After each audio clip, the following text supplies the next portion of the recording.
Pertama, saya mengucapkan duka cita yang sedalam-dalamnya terhadap 13 anggota kita yang meninggal.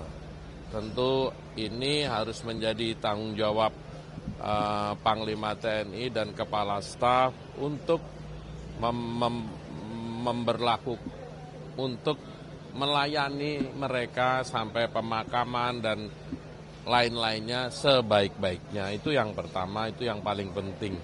Yang kedua, kejadian amunisi meledak ini menurut catatan saya sudah 6 kali. Kita tentu belum bisa menjawab. Sekali lagi saya membiasakan bicara yang baik, tidak dalam posisi menyalahkan atau mengambing hitamkan. Tetapi ke depan kita harus memperbaiki ini. Menurut catatan saya di tahun 84 dulu, kalau adik-adik mungkin sebagian besar belum lahir, 84 itu di Marinir, di Cilandak itu meledak. Meledaknya itu berjam-jam. Tetapi untung saat itu tidak ada yang wafat. Kalimat untung ini karena tidak ada yang wafat. Nanti biar Kepala Staf Angkatan Darat dan Pangdam Siliwangi untuk menjelaskan ini. Kita akan meminta beliau, mudah-mudahan ini yang terakhir kali terjadi. Kita tentu mengharapkan semuanya itu yang berhubungan dengan amunisi dilakukan dengan seproper-propernya. Itu. Ada beberapa Kalau kamera ya saya lupa nih. Ini otomatis saya kan bukan Jack Nicholson. Otomatis ke sana. Kalau Jack Nicholson otomatis ke sana. Jadi kapan kita memanggil kita akan segera. Tentu mudah-mudahan sebelum masa sidang ini. Kalau udah masa sidang depan kan nanti sudah ini bukan soal hangat atau tidak, tapi ini soal kemanusiaan dan soal strategi. Kalau seteledor ini potensi bisa terjadi di mana-mana. Dan kemarin itu ada kolonel yang gugur, ada mayor yang gugur, ada masyarakat sipil yang wafat. Ini semua tentu kita semua berduka dan ini tidak boleh lagi terjadi. dari sejumlah kasus terkait dengan ledakan amunisi ini kan dengan korban yang terbanyak bisa dikatakan prajurit aktif dan juga warga sipilnya. Dengan tadi Mas Utut bilang untuk tidak ada kejadian serupa lagi, apakah dari Komisi 1 mungkin akan menekankan nanti ke Panglima TNI mungkin yang akan dipanggil untuk membuat aturan yang memang. Kalau begini ini bukan soal aturan, my younger journalist. Ini soal dedicated to excellence, sikap dalam bekerja, jangan ceroboh, aturan harus ditaati, ada komandan yang jaga, ada orang yang terus untuk hal-hal gini nih harus nggak boleh sembarang orang. Nah ini yang harus kita tegaskan. Apakah mereka nggak punya aturan? Ya pasti punya. Tetapi ini lebih kepada sikap, kepada kultur. Ini panjang ngobatinnya. Gak bisa segera. Kayak kamu kawinan, makan secukupnya, ngambilnya tetap 3 piring.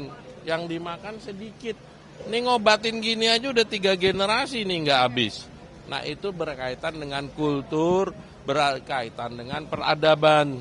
Nah yang bisa tuh komandannya yang benar-benar gini. Tetapi sekali lagi kita bicara baik, karena kita butuh bicara baik. Kita butuh bicara baik supaya tone-nya baik.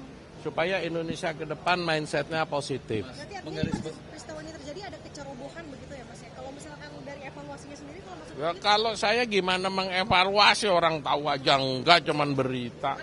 Nanti kita Nah, ya iya, tapi kan kita belum kan, biar mereka menguburkan dulu dengan baik, keluarganya dirawat, nanti diinvestigasi, kan begitu. Mas, menggaris bawahi tadi soal ini bukan mau cari rame, kalau kamu kan mau carinya rame.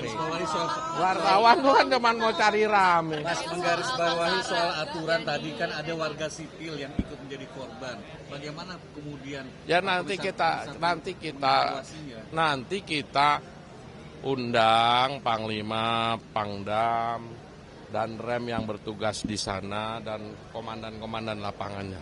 Nah kalau sekarang saya ngomong, kan itu kita harus ada tertulisnya, kita juga nanti sebisa mungkin akan ke sana, dan sebisa mungkin ini harus menjadi yang terakhir.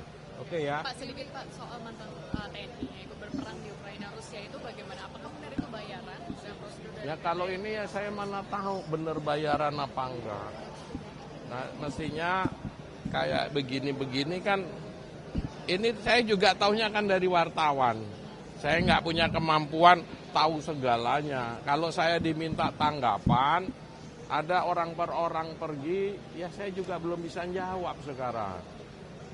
Misalnya kamu terpanggil tiba-tiba ikut jihad fisabilillah, saya juga nggak bisa jawab. Yang paling penting sekarang adalah kita menjaga yang menjadi, misalnya TNI kita jaga pasukannya.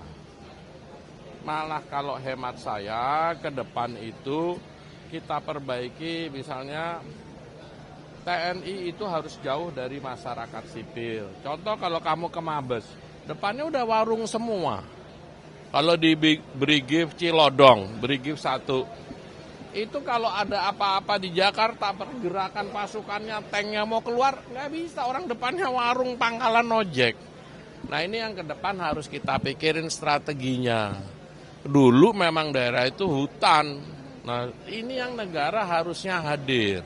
Kalau kejadian satu-satu itu ya kayak kamu jurnalis, ada yang juga ngojek, ada yang macam-macam kan gitu.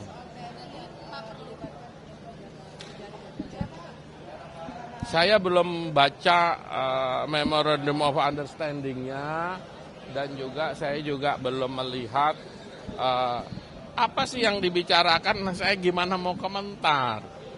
Pasti setiap ada penugasan, pasti ada situasi yang membutuhkan itu. Ini kan mindset yang positifnya begitu. Kalau tanya perlukah, nanti saya tanya dulu.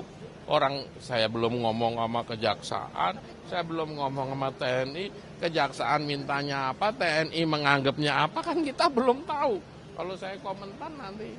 Tapi kalau IPW tadi mungkin yang kalau misalkan ada partai sendiri untuk mengisolasi tempat TNI gitu, ini apakah akan sama seperti waktu di Amerika area 51 gitu di Amerika atau gitu? Ya kalau di mana-mana, kalau instalasi militer tuh jauh dari rakyat. Bukannya menjauhkan diri, tapi itu untuk daerah yang memang harus steril. Nah ini kan kejadian kayak Garut ini kan karena salah satu contohnya. Saya kan kasih contoh tahun 84 di Marinir, dulu namanya KKO, itu meledaknya itu berjam-jam. Dugaan saya Diko belum lahir, 84. Jadi ini kejadian bukan yang pertama. Nah yang paling penting ini harus yang terakhir. Untuk terakhir tuh apa? Oke ya.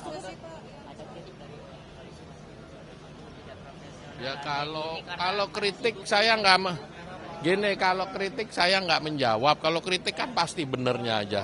Yang jalan.